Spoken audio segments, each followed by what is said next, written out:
Hey guys, a few of you guys have been asking how I've got this set up. So from here you can see here the current turret set that I got up. You've got the turret base, you got the turret body, and then you've got the two weapons that are sitting side by side. These are options that are available to you in some of these larger modules as well. You can search for them just by looking up turret, and you can see here some of continuing on with the way how these are set up. You can see some of the settings here with minus 180 and 180, and then a little bit further down here as well, if you look at the other one, that's the mirror image, you can see the negative symbol is basically just flipping it around on its head. This is important for later on, so that way you can understand the reason why the controls are working the way that they are is because you do need to mirror them. The same needs to be done for the turret cradles. You can see here minus 90 and 90. Click in here on the other one, you can see minus 90, then 90. So that way, because these things are flipped over, they're obviously going to have a mirrored configuration when you're using the FCU controls.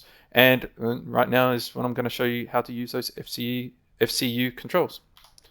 So we'll press F5 to get into this.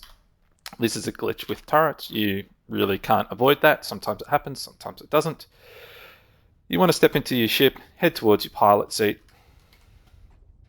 In this case, your gunner seat. It's important to note that when you are setting this up, you do want to have the two seats separated. So you want to use a network relay to separate the two data networks. You can see here I've got the cable going up and down. I'll just show you guys that a little bit more without the plates.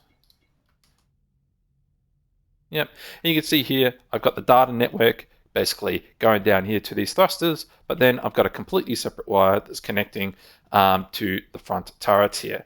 You'll find eventually, if you look at this closely enough, all of these wires are separated out to two separate data networks with the only input and output going through this network relay. The reason why I've set up a network relay is because I want the power to go into this area, but I do not want data to come out of this area. I've still yet to fully realize what these things actually can do. I'm just using it just to separate out the data network and the power network. Other things you will need is the FCU unit. You see here the event. Make sure it's pointing the right way. Make sure you've got your centering levers, one for rotational yaw, and the other one, which I believe is over here, just there, for rotational pitch.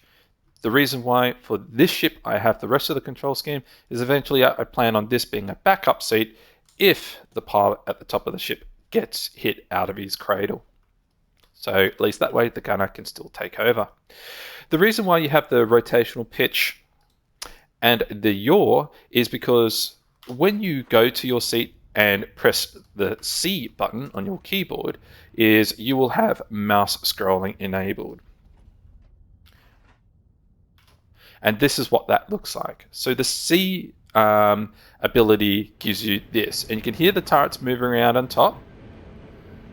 And what's happening here is that they will shoot around. Because that turret glitch came in again, so not really much I can do about that one. See, all the turrets are pointing backwards. Looks like they're all facing the same way now. Yep, they are. So there won't be too many more issues with that one in this part of the demonstration. Go back down into here. Sounds a lot better this time. And you can see the mouse aiming is pretty much configured where it's going there. Now, the reason why it's configured in this particular way is because of the way how the turrets currently have this min and max rotation. You can configure this more depending on the way how you want it, but you got to keep one thing in mind, is that there are two variables that are controlling how far these things are turning around.